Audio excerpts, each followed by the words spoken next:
Tuition করে মাইনে পাওয়া সব টাকা সংসারে দেওয়ার পরও মাসের ২৬ তারিখে মা এসে যখন বলে, বাবু তোর কাছে ১,০০০ টাকা হবে, তোর বাবার ঔষধ সব ফুরিয়ে গেছে, কালকের মধ্যে কিনতে হবে, আর ছেঁড়া মানিব্যাগে ১০০ টাকা আছে জেনেও যে ছেলেটা হাসি মুখে বলে, চিন্তা করো না মা, আমি তোমাকে সন্ধ্যাবেলায় এসে দেব, সেই ছেলেটাই গরিবের বড় ছেলে।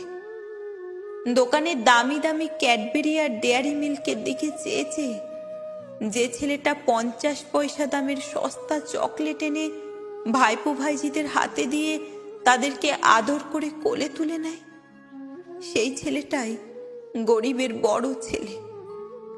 টাকার অভাবে ট্যুরে যেতে না পারা যে ছেলেটা ট্যুর ফেরত বন্ধুদের কাছ থেকে করুণ দৃষ্টিতে ট্যুরে ঘটে যাওয়া মজার কাহিনী শোনে, সেই ছেলেটাই গরিবের বড় ছেলে। অনেক দিনের পুরনো জামাটার রং উঠে যাওয়া জায়গাগুলো যাতে লোকে দেখতে না পায়, তার জন্য রাতের অন্ধকারে লোকের ভিড়ের মধ্যে নিজেকে লুকিয়ে যে ছেলেটা নিজেরই ক্লাবের সাংস্কৃতিক অনুষ্ঠান দেখতে যায়, সেই ছেলেটাই গরিবের বড় ছেলে। পরার মতো ভালো জুতো নেই বলে যে ছেলেটা ইচ্ছে করে কলেজ ফাংশনে অনুপস্থিত থেকে পরের দিন বান্ধবীর কাছে মাথা নিচু করে হজম করে, তুই একটা কাপুরুষ, স্বার্থপর, কাল এলি না কেন, সেই ছেলেটাই গরিবের বড় ছেলে। বয়স হয়ে যাওয়া সত্ত্বেও টাকার অভাবে বিয়ে না হওয়া বোনের জন্য কিছু করতে না পারা ছেলেটাই গরিবের বড় ছেলে। ধারের টাকা সময় মতো না দিতে পারার জন্য নিজের বাবা মাকে প্রতিবেশীর কাছে গাল শুনতে দেখা ছেলেটাই গরিবের বড় ছেলে।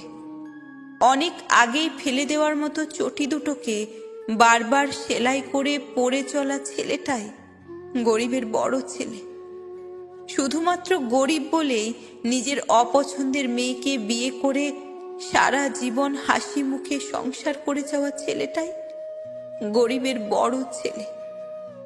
এই পৃথিবীতে গরিব হয়ে জন্মানোটা কোনো অপরাধ নয়, তবুও শুধুমাত্র গরিব হয়ে জন্মানোর জন্যই বারবার আমাদের অনেক কিছু স্যাক্রিফাইস করতে হয়। সেরকমই একটা প্রেক্ষাপটে এই গল্পটা লেখা হয়েছে। গরিবের বড় ছেলের যন্ত্রণা যে কতটুকু তাই বোঝানোর চেষ্টা হয়েছে এই গল্পের মাধ্যমে। গল্পটা ভালো লাগলে শেয়ার করতে ভুলবেন না। ভালো থাকবেন সকলে।